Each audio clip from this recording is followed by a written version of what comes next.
We're at that point in the season where everything shifts. The games don't matter for playoffs anymore, but they matter for something way more important, the future. And right now, I'm looking at this Cowboys roster wondering who's going to take that next step in 2026. Some guys showed me something this year. Some guys disappointed me, and some guys got me genuinely worried about what's coming next. By the time we hit that Giants game, I don't think we're playing starters. I think we're in full evaluation mode for these young guys, and honestly, that's exactly where we need to be right now. What's up, Cowboys? Welcome to the NFL Playbook Cowboys. If you're new here, don't forget to hit that subscribe button. This channel is all about breaking down everything you need to know about the America's team. Let me start with Tyler Guyton, because this one's been on my mind heavy. I remember being out at training camp in Oxnard, and I'm telling you, Guyton looked like a completely different player. I wasn't his fan at Oklahoma, I'll be honest about that. And when I saw him in year one as a Cowboy, I was like, yeah, that's exactly why I didn't like him in college. But something changed. This dude came into camp talking about how he'd been working on his flexibility, his core strength, his knee bend, all that technical stuff that matters for offensive linemen. And you know what? All those things were true. When he was on the field this year, he still had some rough spots, but he was way better than his rookie year. The biggest thing that stood out to me, Tyler Guyton became a really good run blocker, like a fantastic run blocker. It's funny how all these athletic dudes from pass-heavy college programs end up being great run blockers in the NFL. But here's my concern, and it's the same concern I keep coming back to. Can he stay healthy? Right now, he's struggling to get back on the field, and that's why we're seeing Tyler Smith out there at left tackle. I don't think Smith is a long-term option at left tackle. I think they're going to put him right back at left guard where he belongs. But I genuinely believe they're resting Guyton right now because they have faith he'll come back fine next year. If we had a playoff spot locked up and Guyton had 2 weeks to rest, I think you'd see him in that wildcard game. But we don't, so why risk adding another injury on top of another injury?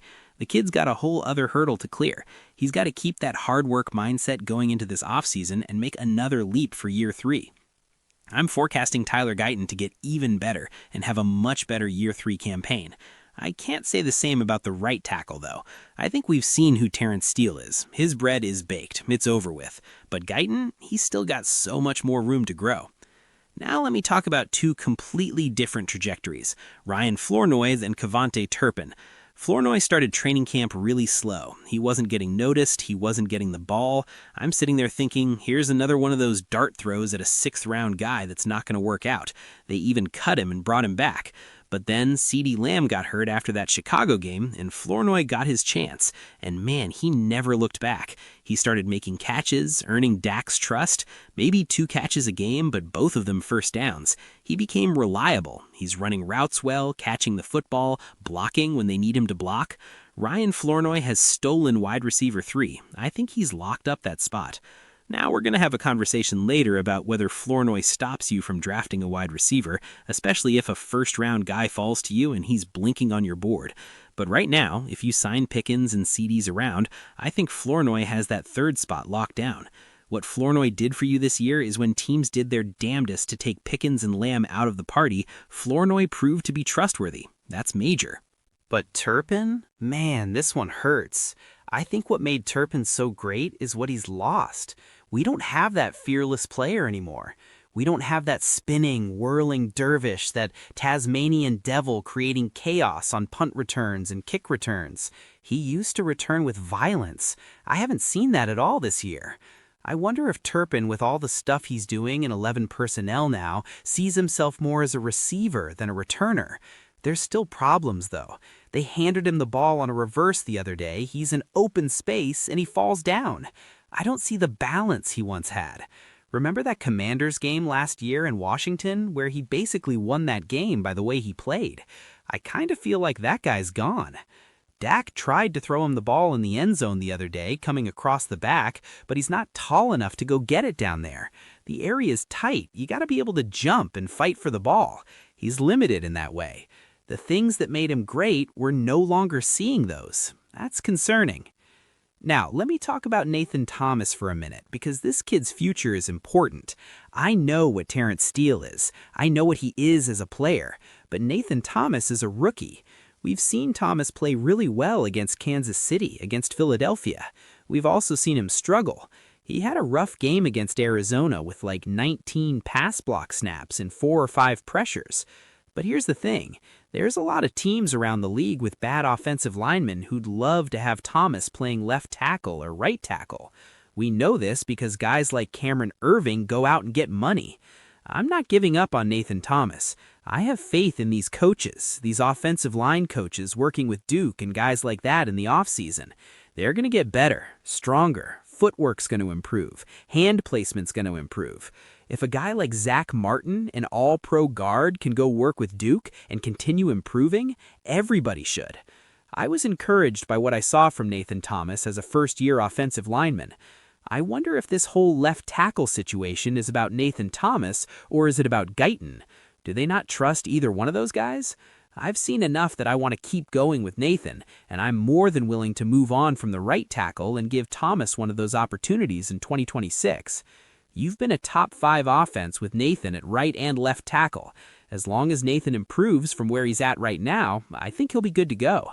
We saw him have some good games, and I think it's rusher dependent. If he's against a powerful dude that's not going to bend too much, Nathan can win a power exchange. But he has to learn how to deal with those dudes that are bendy and explosive. Once Nathan figures that out, I think he'll be good to go. Now, Savone Revel, I'm not giving up on him either. And I know people are probably saying, of course you're not going to give up. You thought he was one of the best corners in the draft. But listen, this kid hasn't played a lot of football. He's dealing with a severe injury that he had to rehab. He had it corrected in camp, then got hurt again, had to rehab the setback. There were 3 weeks where Revel played at a very high level, and we loved everything about it. Now we're starting to see teams pick on him a little bit, but you expect that with a rookie corner. They're going after Deron Bland. They're going after Trevon Diggs, and you got no pass rush, so they're going to go after your corners. I'm going to be quiet about it and let him show up in 2026, hopefully without a knee brace on, hopefully with more confidence. He loves to play football. He's passionate. He's confident. Let him have an off-season where he's not rehabbing. Let him work on his footwork, get back to being comfortable playing with balance and turn. Work on man coverage. Let him lose that knee brace. I think you'll see a lot different football player in 2026. Corner is incredibly difficult, and even if you're a young corner, your first 6 games are going to be different than your last 12.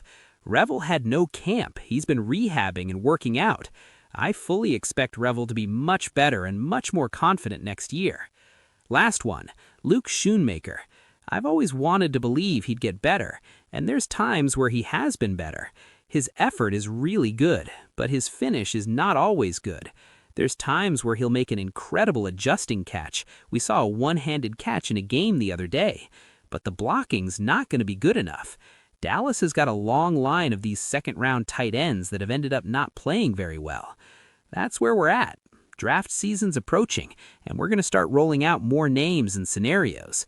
This evaluation period matters more than people think. See you in the next video.